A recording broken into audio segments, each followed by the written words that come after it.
But yeah, so after it gets past us, the guy, I didn't know it was the terrorist, but the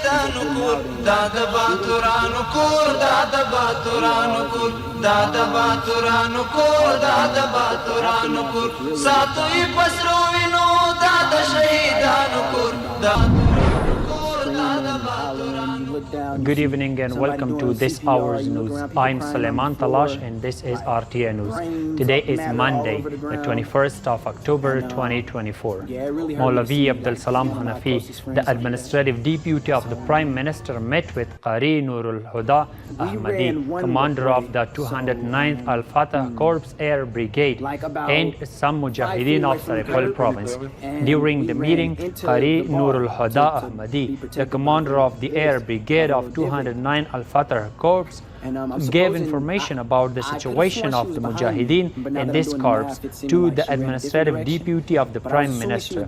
He said that all the Mujahideen and the officers of 209 Al-Fatah Corps are trying to ensure territorial integrity and the security and peace of their countrymen and are ready to implement the orders and instructions of the Islamic Emirates leaders. On the other hand, Mr. Hanafi said that the Afghan nation has reached peace and prosperity after years, which is a great blessing, and the defense and security officials will not stop efforts to protect peace and stability. She was about to go to college, actually, in about 2 weeks. The spokesman of the Islamic Emirates said that 4 members of the seditionist groups were killed and 10 others were arrested in the operation of the special forces in the center of Gale and Kunar provinces.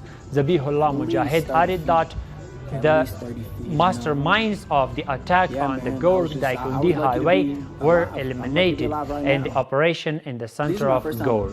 We have more in the report. The Islamic Emirate of Afghanistan announced the operation of special forces against the seditionist group in the center of Gale province and Kunar province. Zabihullah Mujahid, the spokesman of the Islamic Emirates, said that the masterminds of the attack on Shia people on the Gale-Daikundi highway were eliminated in an operation by special forces in the center of Gale province. It's just absolutely horrific when we hear him describe just, one of his best The special forces of the Islamic Emirate of Afghanistan had an operation in the center of Gale province, which was carried out against the planners of the attack that took place on our compatriots in the province between Gale and Daikundi and martyred 20 of our compatriots. At the same time, one of the planners of the attack was killed along with his bodyguard, and their weapon and ammunition was captured by us, and their hideout was destroyed. The spokesman of the Islamic Emirate also says that the special forces of the Islamic Emirate are determined to ensure the security of citizens and eliminate the seditionist group throughout the country. Yeah, you know, when we hear from witnesses like in the past that 2 days, 10 of the seditionists have been caught, and another operation that was carried out in Kunar province last night and also killed 2 of the seditionists whose weapons and ammunition fell into the hands of our Mujahideen, and they also had planned some attacks on Kunar province. When you hear them talk about it, it just makes it even more real. On the other hand, a number of citizens of the country welcome the security and will of the Islamic Emirate to eradicate the seditionist groups from the country. Today, Alhamdulillah, security is brought throughout Afghanistan under the rule of the Islamic Emirate, and the Afghan nation lives under the umbrella of security.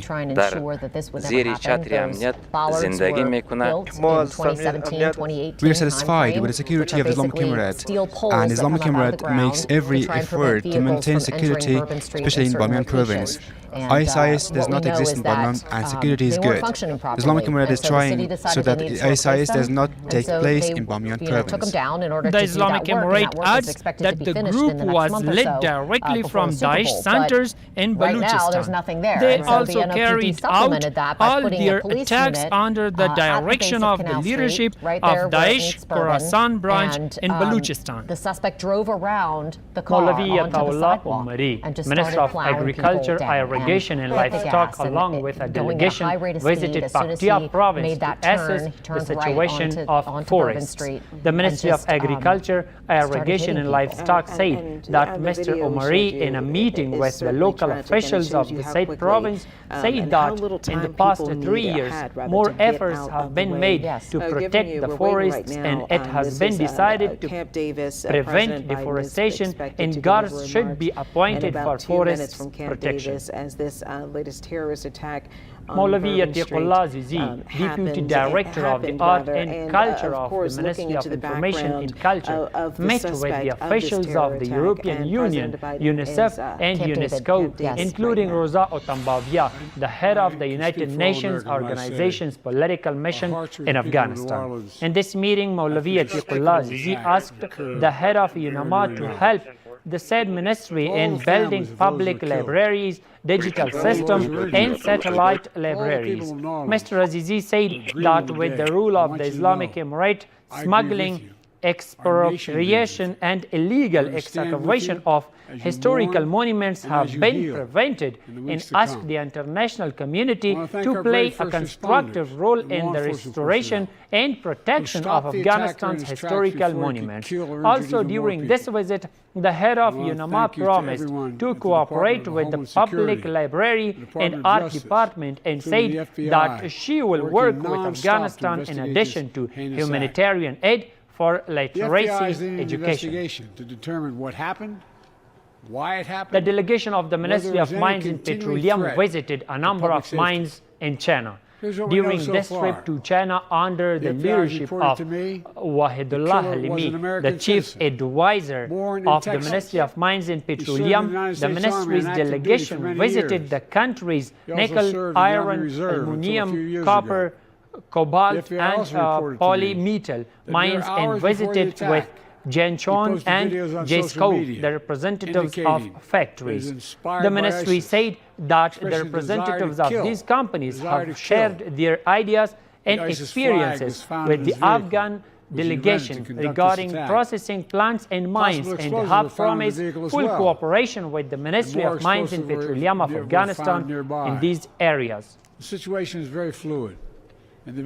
Officials of a number of companies and exhibitors who have participated in the second Afghan-Kazakh exhibition consider it important to hold such exhibitions in neighboring countries for the marketing of Afghan products. In this exhibition, 80 booths of Afghan products have been displayed. Let's see more in the report. The investigation is continuing to be active. The second day of the Afghan-Kazakh exhibition continues with the We are participation not of dispatch radio traffic. and 250 traders and capital from Afghanistan in the city of Almaty, Kazakhstan. The companies and exhibitors who have exhibited Afghan products in this exhibition consider holding such exhibitions important for the marketing of Afghan products. People are very interested in Afghan products. One day passed and today is the second day of the exhibition, which is a very good market, and we have brought steam cookers. We had very good sales. On the other hand, a number of Afghan citizens who have visited this exhibition expressed their satisfaction and said that exhibition can create a good basis for providing relations and trade between Afghanistan and Kazakhstan. Alhamdulillah, the country is developing domestic products for sales and display. Not only Whatever the people thanks of for Afghanistan, but also the people of Almaty were happy.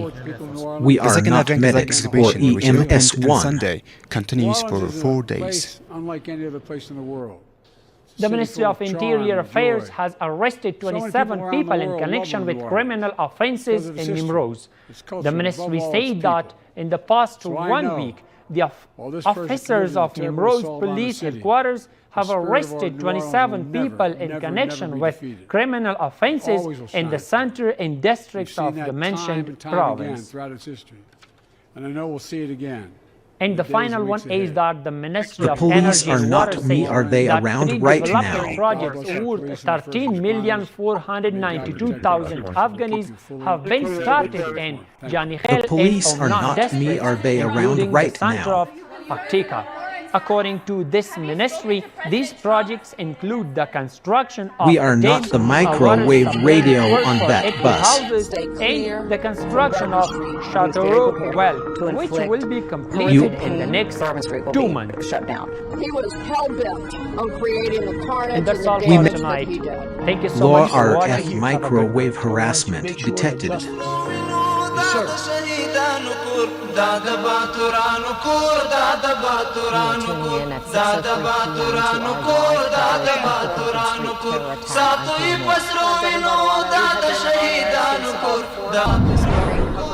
This horrific tragedy in our city. We are not Charlie Vector There are 15 people who died We from are this not incident, Charlie and Vector over units. 40 who are injured and in the hospital Yes, tonight. strange That is no as reason strange who was does. shot by that suspect.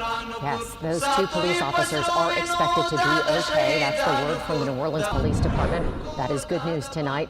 However, Yes, strange is as people strange are does. suffering in the hospital or with their injuries at home. That Today death is toll the could 20th certainly of rise. Yes. Many of those The A new police election are not was me, held are they based around? on the And that is order what of we the have leader seen of throughout the Islamic day Emirate, today. That Amir number has gone from al-Mu'minin Yes, Mawlavi strange Ahmed is Allah as this strange evening. The does. FBI is leading the investigation Mawlavi into this. And we Zabihullah just Mujahid, heard the President Joe spokesman of Biden the from Islamic Camp David Emirate, make an said address that to the according nation to the about order what of the happened Islamic here in New Emirates Orleans. leader, The Mufti president Abdul said that Mateen hours Said, the before former general this attack in director New Orleans, of You Customs cannot of the control Ministry of heath Finance, with was hashtags appointed that as the captivate deputy of radio revenue recording and customs of transmissions. the same ministry. that he The posted former on financial video and syncing Yes, administrative strange deputy, is as Mawlavi strange Muhammad does. Nabi Muhammadi, has been appointed as the deputy registrar of the General Statistics Office, and Abdul Ali Mulagha, the former commander of the full security zone of Kandahar, has been appointed as the police chief of Tahar province.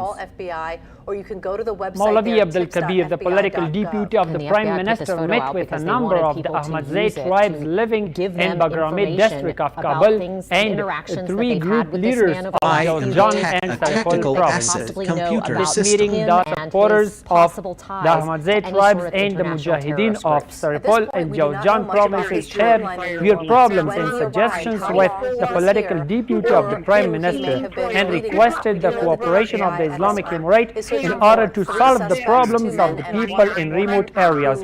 Meanwhile, Mr. Kabir has assured them of solving the problems, adding that Afghanistan is the common home of all Afghans, where all have equal rights. They have been reporting that throughout the day. That is in the one of published things report of the Economic Deputy Office of the Islamic Emirate of Afghanistan, 25 more oil wells have been drilled and the Amur River oil basin. According to the deputy spokesman of the Islamic Emirate of Afghanistan, with the activation of these wells, the daily extraction of the Amur River oil basin will reach 2,000 to 3,000 tons. To hear We have more in the report. The economic deputy of the Prime Minister of the Islamic Emirate of Afghanistan said in a published report that with the digging and activation of 25 more oil wells, the daily extraction of Amur River oil basin will reach to 2,000 or 3,000 tons.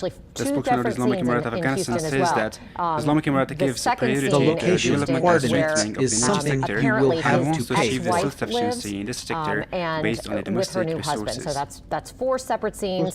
This is earlier video of that initial Harris County location where public record searches reveal The that police are not me, are they around right now?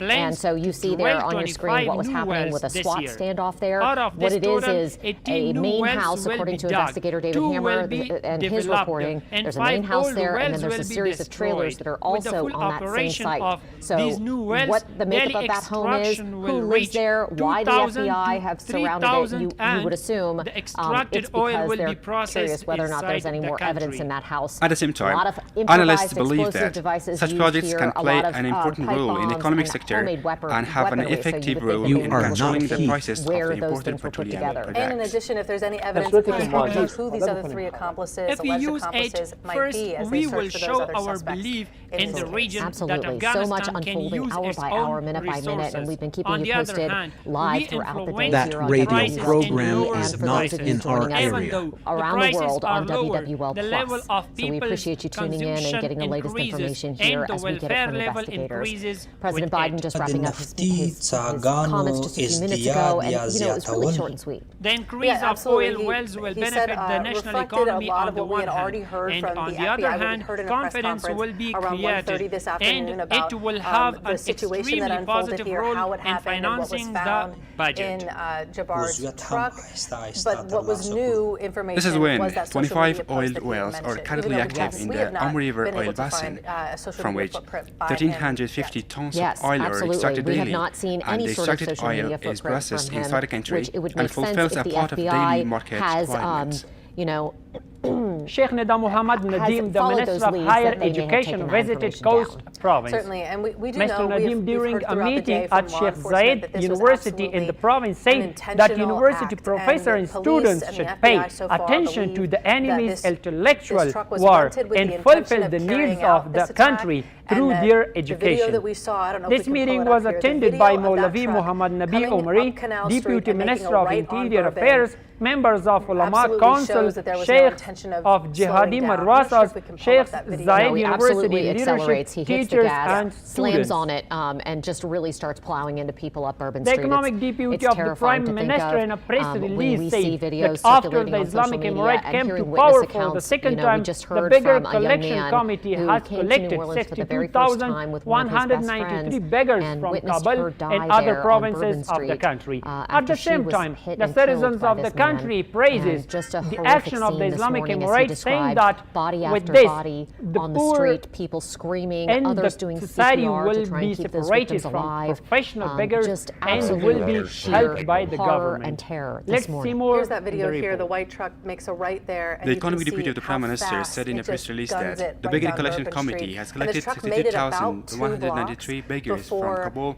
and other provinces before of the the truck was country in the stopped last by 2 police, years. and this, of course, ended in a shootout with a suspect dead and 2 officers In injured the past 2 as years, well. the But Beggars we do know Collection that Committee this is has such a- that collected was more such than a busy night 62,000 on beggars in such a Kabul busy street, and it the could have been provinces, so much worse of which had that truck not been stopped. Absolutely, the truck was 27,715 stopped. are We did deserving see beggars, police like running in, 31,126 are professional beggars, just doing and the rest are absolute unaccompanied best work children that they and could drug possibly do. It was addicts. amazing. These And children Alyssa Curtis has been have been following introduced this to the through the kindergartens words of our the elected Ministry of officials throughout the Labor day. and Social She's joining us live now and This has step of City Islamic Council Emirate has President been Helena warmly Moreno with welcomed by her citizens of to the bring us the country. very latest So from it the says city. that Alyssa? along with the establishment of order in the sites. Hey guys, yeah, we are here at Canal and Bourbon, joined with Council President Helena Moreno.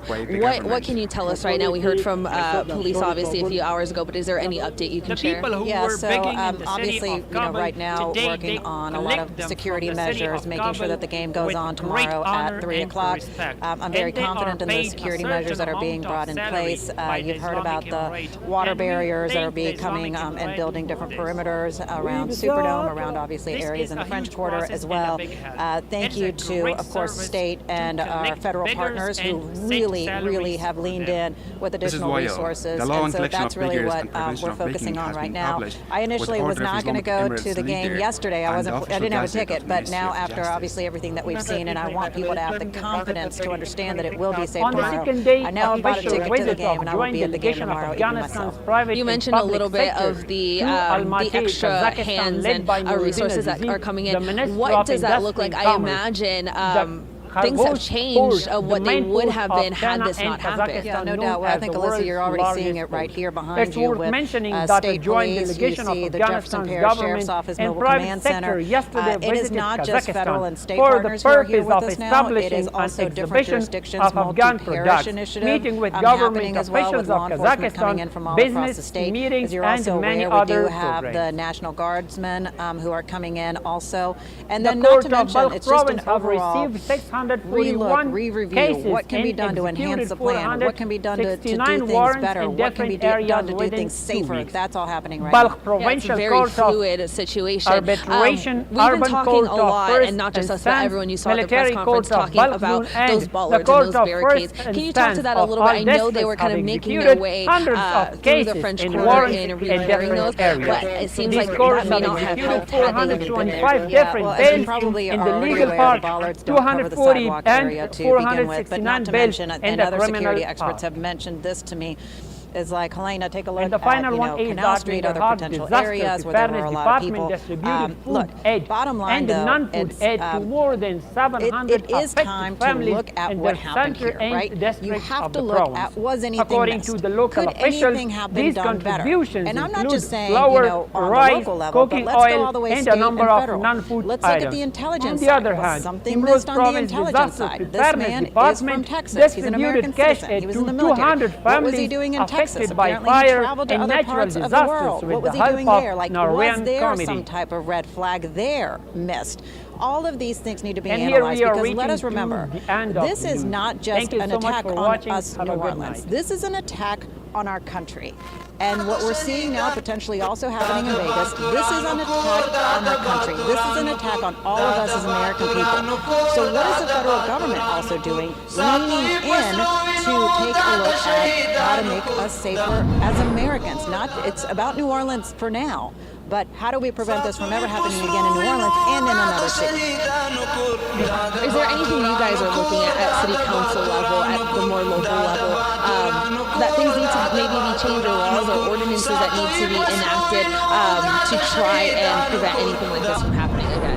I mean, more than anything on the city council side, we're going to lean in and listen to the experts, okay? I am not a security expert, okay? But if the security experts tell me that the city of New Orleans needs to fund a particular initiative to make the people safer, then that is what the city council should do. And that is what the mayor should do, is listen to the experts. And so that's what I plan on doing. And Alyssa, I just want to mention one more thing because this is like a key piece. Thank you to the officers, the 3 officers who were able to take this individual down, because those 3 officers very bravely ran toward this perpetrator and took him out. And because they were able to do this so quickly, as horrible as this is, it could have been even more horrific and tragic. And to the families martyrdom in who the are way of dealing Allah with is such the tremendous greatest pain and desire loss. of every Muslim fighting mujahid. We offer our condolences to all mujahideen of Hamas Islamic movement, especially the oppressed and mujahid people of Palestine. Due to the martyrdom of our mujahid's brother, Yahya Sinwar, the Israeli occupiers should not forget that the martyrdom of mujahid leaders will further strengthen the jihadi struggles against the enemy. Inshallah, we ask all the Muslims of the world to support what do you want to say to residents and tourists alike who are here in the city who are still shaken up? I feel like a lot of people are still like in shock that this happened. What message do you want to send to people? Shaken up, no doubt about it. That is a logical response to what has happened.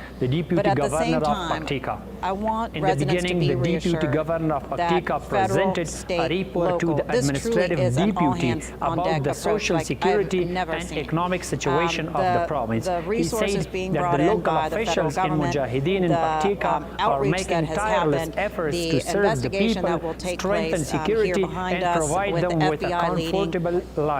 Like I said, the level of resources that we are now receiving does make me feel very sure that we will have a safe and secure Sugar Bowl. And then moving from that point, as the plans for Mardi Gras come into play, as the plans for Super Bowl come into play, I just say this, whatever we had, how do we make it better? How do we enhance it? How do we make it, providing security and services to the people and providing them with development and convenience. How do we make it more enhanced when it comes to structural barriers? Like, what are all the different things that must now happen to make sure that something like this does not happen again? Thank you so much. We appreciate your time. You've been really on top of this. You just heard enacting more resources for Sugar Bowl tomorrow and making sure that everyone is safe and feels safe. I want to talk again about the bollards. This has been a really big topic of conversation today. Those bollards that are usually at this intersection here at Bourbon and Canal. We heard earlier during the press conference with every official, but we heard specifically from Mayor Cantrell about how those bollards have not been working. So they were in the infrastructure package that was to be addressed in preparation for the Super Bowl. And we got some more information from the city earlier via email, and they said that they were working through the French Quarter and through Bourbon Street to fix all of those bollards and to get them ready for Super Bowl. These bollards are essentially to help prevent things like this from happening. We know Bourbon Street is a big pedestrian heavy area, so they try as best they can to avoid car traffic and vehicle traffic through this area. I'm pulling up the statement that we got a little while ago. They say the contractor began work in November 2024, starting at 2 separate locations and progressing towards Canal. So it seems like this was one of the last, if not the last location that they were going to fix those bollards at. They say the scope of the work includes removing the old bollards, replacing concrete pavement, constructing concrete bases, installing metal sleeves for the new bollards, and repouring the roadway. They say to date, 11 of the 16 bollard locations have been completed. The remaining locations are on track for completion prior to February 2nd, 2025. We know that because those bollards weren't working properly and they knew that they were not going to be deployed, they had an NOPD unit stationed there, as well as a barrier. That's according to NOPD Chief Ann Kirkpatrick. But she says, and a lot of other officials say, that this person, the suspect, was so hell-bent on creating this carnage that even if the bollards were there, this may still have happened because he drove up on the sidewalk, and that's how he got through the crowd. He drove up on the sidewalk, and they say if it hadn't been Bourbon Street at that canal entrance, it may have been another part of Canal Street that he would have drove up on a sidewalk to commit this terrorist act. So yes, those bollards were not deployed. They did have some and their other gets to resources in Afghanistan. place In because they knew that. But again, they say that nothing was stopping him. He was so hell-bent on doing this. He was in full military tactical gear, manages and these he relations was just very and whether determined. the relations Why are was he so doing this? close Again, that we do it not know yet defines at its this national moment. resources. FBI is still At the same combing time, through all of the head this. of the But corporate union says that yeah, this is markets an have a good ongoing basis for investigation, selling and it's Afghan still a products, very and it will active promote scene. these products We're to now Central several Asian hours out and from when European this first countries. happened, and you can see the scene really has not changed much, Kazakhstan except or I its think for market even is more not crime intact. scene tape and We even more built barricades long-term and relationships. even The moment more we displayed the law rug here enforcement presence, and at get least a throughout customer, the past and few we hours. can also showcase our culture We here. have I'm A looking delegation of to my left 250 right now, and people there's from been more, Islamic Emirates, it looks led like by Nordin NOPD, Azizi, Minister of and Industry and possibly Commerce, LSP kind of and parked the up members of private sector in the neutral ground of traveled to Canal, and Kazakhstan on on either Friday side, to I'm participate looking in the this way, exhibition and you can of see Afghan police products. lights The as second far as exhibition the of eye Afghan can products see. is scheduled Again, to we be have held on LSP, Sunday in Jefferson Almaty, Parish Sheriff's Kazakhstan, Office, with the participation of more than NOPD. 200 Afghan businessmen. So yeah, this is still a really active scene. the governor Earlier of I Bamiyan asked province, inaugurated what the two status water of Bourbon supply Street network will be projects going into, in of course, Amud Sugar Bowl. I know a lot of people are Peshan likely villages of to Shiran want district to during celebrate a after ceremony that game. attended by officials, They say scholars, and they'll make a influential decision when they people. want to open It's worth Bourbon, when it mentioning is that the not only budget safe, but of when they these know that projects they've worth more than combed 9 through the million scene and gotten Afghanis as much was funded by UNICEF. And information there are 3 as mosques, they can 1 school, from this 1 scene, health center, and they want to make sure once they do open Bourbon that it is safe and people feel safe coming to this area. So again, like you heard from Council President Helena Moreno, it is still a very fluid investigation, and we're learning more information as it comes, as the night progresses. But yeah, we are now very far out from when that first happened, and we're still very active out here on Canal and Bourbon. The members of the Union of Investment of Commercial Companies say that a number of commercial and logistic companies had contracts with the previous administration, which is why several billions of Afghanis of investors' money have been blocked. The government needs to ensure that the promise it has made to us or the money it has accepted to us should not remain the same as last year. If the series continues at this rate, I think it will take more than 50 years. According to the members of the union, the guarantee money of private companies, which was deposited as a guarantee in private banks, is also frozen. The city did get a big chunk of money in order to do infrastructure projects to try and get the city based on the guidance of the Afghanistan Bank, the guarantee money of the companies, which are the money deposited in private banks, has been frozen. And this is a big blow for the businessman and the freezing of the businessman's capital. This is while the Ministry of Finance had previously said that in the year 1403, the departments that shared their remittance reports with the Ministry of Finance were paid after 15% of their claims were settled. On New Orleans. And the final one is that the construction of a water supply network worth more than 6 million Afghans in the center of Badghis province was completed and put into use with the financial assistance of the World Vision of Faith through the Department of Rural Rehabilitation and Development of the province.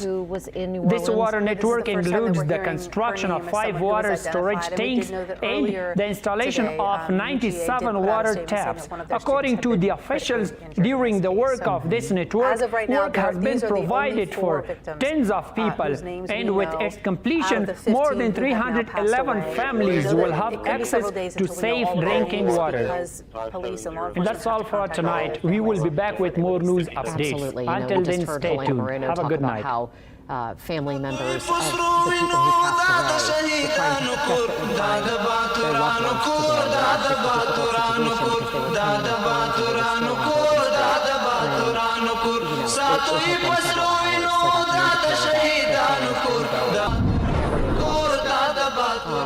Yes. But one of the victims that we've been talking about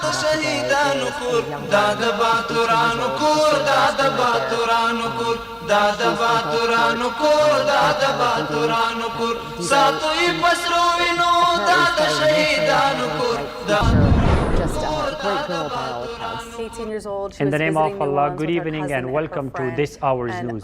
I'm Suleiman Talash and this is RTN News. Today is Friday, 18th of October, 2024. Maulavi Abdul Salam Hanafi, Administrative Deputy of the Prime Minister, met with a group of leaders and influential people of Badakhshan province. In this meeting, the participants provided information about the economic, social and security situation of their province to the administrative deputy and requested the leadership of the Islamic Emirates to build schools, development projects and create jobs in this province. On the other hand, Mr. Hanafi said that serving and maintaining the security and peace of the people is one of the priorities of the Islamic Emirate, and the officials in these fields will not hesitate to make any efforts. And we're told that his cousin is actually the Ministry of Industry and Commerce held a coordination meeting with the Afghan businessmen participating in the Afghanistan Domestic Products Exhibition in Kazakhstan. In this meeting, Nuruddin Azizi, the Minister of Industry and Commerce, said that the programs of the Islamic Emirate have found a special place in the countries of the region and the world, and the participants of this exhibition should make good use of this opportunity. According to our partners in NOLA.com, at the deli where she worked, she Afghanistan will be held in Almaty, Kazakhstan, from the 20th up to not 22nd the student at Georgia, but we do know that a month. University of Georgia student was killed in this attack. Was critically injured in this attack. The Afghan consulate in Karachi said in a press release the university that had put out a 15 statement Afghan saying someone was refugees critically have injured. been released We from are not the clutches of the police in this city. According to the newsletter, these Afghans were arrested in Karachi's Machakon police station for various reasons and were released before being sent to the jail. According to the newsletter, now we 10 heard earlier people today from that there were this 10 group people. We are had not immigration that cards, call. and 5 others did not have heard any from legal residence law enforcement documents. leaders and elected officials that many of those who were The taken to the General hospital were Directorate We are of not Passport dispatch Safety radio that after traffic. the opening opening of 3 new branches in Kabul. 2,000 passports are distributed. There were 2 police officers injured in this The police are not me. Are they around right now? With the suspect, but we did have Councilman Oliver Thomas here in the studio. I am a tactical asset computer system. They were technical resting, problems in the names of speaking. applicants. One of them was asking for a soft drink, so they are expected to recover. Yes, NOPD Superintendent Ann Kirkpatrick said that they are going to Some be just passport fine, applicants are complaining about the technical problems should in be, registering as Helena Moreno passports. mentioned, commended for their However, bravery. Now, the spokesman of the we General have been Directorate hearing of from elected Passport officials, announced a both new contract city, with the National state, Statistics parish Agency leaders. to solve We are this not President of the under United radio States talking about control. what happened today here in New Orleans, and we also want to hear from our own Steve Scalise, who's joining us now via Zoom. Congressman Scalise, thanks for being with us. You know, I can't imagine what it's been like in Washington. What can you tell us about what you know about this investigation? Obviously, this is a terrorist incident, and federal authorities deeply involved. According to the ID card information. Yeah, Katie, Devin, be you know, we are still getting information, but we know there's 4 suspects still at large. Obviously, you want them 2,000 apprehended passports quickly. are distributed every day The Department of Justice and the FBI are running and they're on trying this, to so, provide more you know, we need to facilities make for sure all of the clients. agencies, federal, state, and local, The have all location of tools they need coordinates to is something you investigate will this have and make to sure pay for. that there are no other attacks, obviously. You know, I the am a IDs tactical scattered asset throughout the city, computer they've been system. finding those. You want to make sure that they all get picked up as well. And look, I mean, you know, we've been through so much in New Orleans.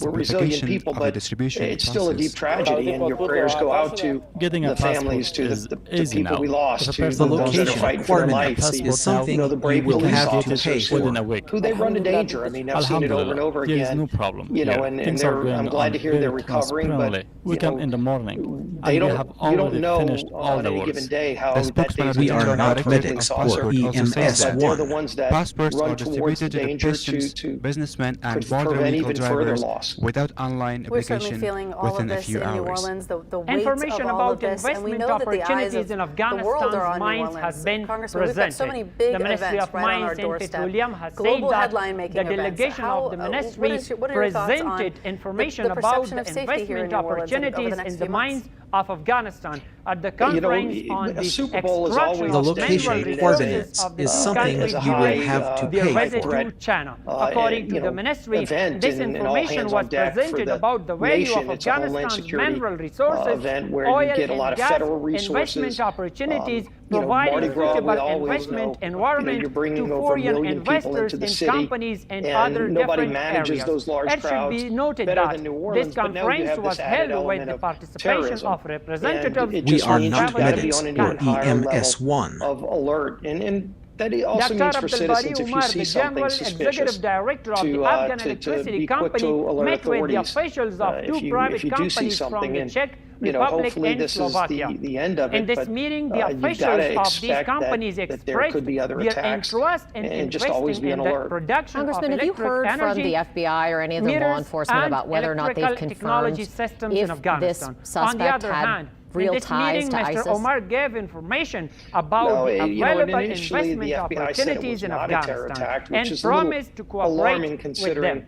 It turned out it was, and he's got an ISIS flag in the truck. Kabul residents microwave harassment detected. Candid with the public and get the facts out as quickly as they're known. I am a tactical asset computer system. Is there anything that you can tell us about that, and what are the national security implications for that? Well, it appears that way. I mean, you look at we are not at repeaters radio traffic. In front of the Trump The residents of Kabul are happy with the activities of Kabul municipality in the implementation of road construction projects and the acquisition of their properties in this city.